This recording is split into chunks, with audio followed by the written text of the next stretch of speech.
Alright, single. Hi, Jim. Welcome to my apartment. As you can see, I've been studying to get into character. I bought this magazine, Nirvana, Rolling Stone. I've been studying some philosophy right here to get into character. Alright, let me give you a bit of a tour.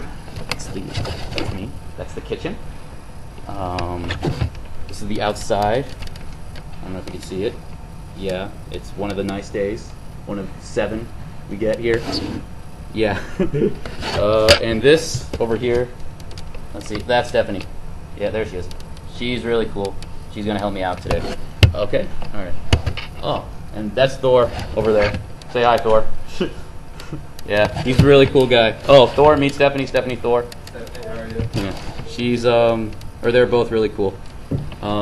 He let me watch his TV and puts up with me, so can't ask more from a roommate from that. I stole your TV, man. Oh, dude, it's yours. I don't care. And what else? Well, he's a Vikings fan. Don't fault him for that. But other than that, he's a cool guy. Alright. So today, I saw that you gave me, well, you didn't give me this today, but I'm going to be auditioning the 2 scenes you gave me. And we're going to start with the John Morton scene. And, yeah. So, here we go. Oh, and sorry about my hair. I can't really do anything about it. So, well, I can. Let's just start. Alright. Ever since it began to garner national attention in the late 1990s, the Omaha music scene has been lauded by music critics and fans alike as one of the best places in the country to discover new music. With bands like Bright Eyes, Cursive, and The Faint, local record label Saddle Creek Records put Omaha on the national musical map. However, 20 years later, some people say the Omaha music scene is on the decline and was just a flash in the pan, like Seattle in the 90s. I've traveled here to Omaha to make a documentary about what's happening in the local music scene today. Joining me now is local music critic Tom McIntyre, whose work has been published in Rolling Stone and Paste magazine. Sir, in your opinion, is the Omaha music scene over? Hardly, and I'm not just saying that because I live here. As a music critic, I know that much of the best new music in the nation is coming out of this Midwest town. That may very well be, but earlier today, I asked people on the street what they think of the Omaha music scene, and here's what they had to say.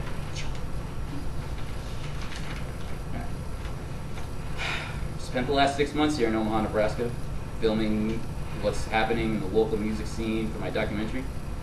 What have I learned?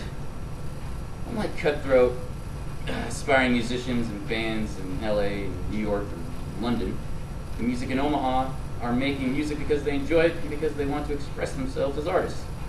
The scene isn't ruled by money or fame, but by a love of music as an art form. Many of these musicians and bands are talented, yet in the end, we may never hear their music played on the radio or read about them in Rolling Stone.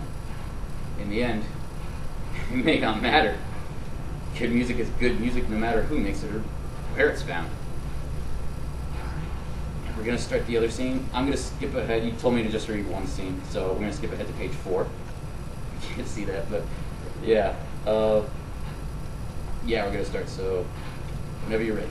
You spent the night sleeping in your car? But why? I don't think it's very safe to do that in this part of town either.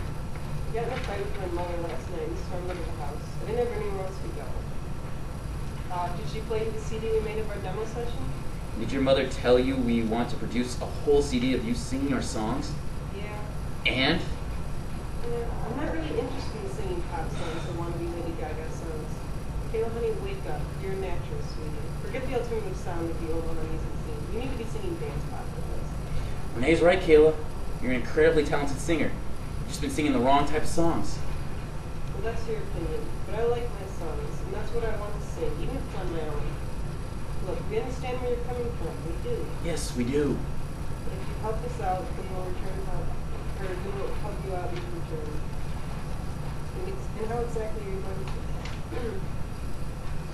We want to offer you a deal. First, we'll let you live at our house rent-free. That's right. We got plenty of room and 2 extra bedrooms for full bathroom. So you want me to move in with you? Everything will be on the up and up. No funny stuff. Plus, if you record an album of our songs, we'll not only pay you for your singing, but we'll produce an elaborate stage show and take you on tour throughout the country. Yes! That's how much faith we have in your talent. You don't have the money to do that. Admit it. What are you talking about? My father died last year, and I was the only living relative. I inherited it all. Renee's dad was a millionaire rancher in Scottsbluff. He was into the beef and fertilizer. Trust me, there was no way I was going to take over that ranch. I left town when I turned 18 and never looked back. So his dad has money. Millions! His daddy owned a lot of cows. That's my final offer. If you'll make an album and do our stage show, then we'll help you reform your band properly. And cover the cost, really. You can make a new album with your own songs too. Really? You really mean it? Of course he means it. Renee is always on the up and up. Yeah. We think you're a very talented girl, and there's no substitute for this girl. I want to help you. That all sounds too good to be true. Let me think about it, but right now, I need to get to work. Forget that place, Kayla. He's right. Your days of being a barista are over. He's right, honey. We're going to make you a star. And see. Okay. So Jim, thank you for the great script. I had a lot of fun reading it, and I hope you enjoyed this audition as much as I had performing. So, peace out. Oh, jeez.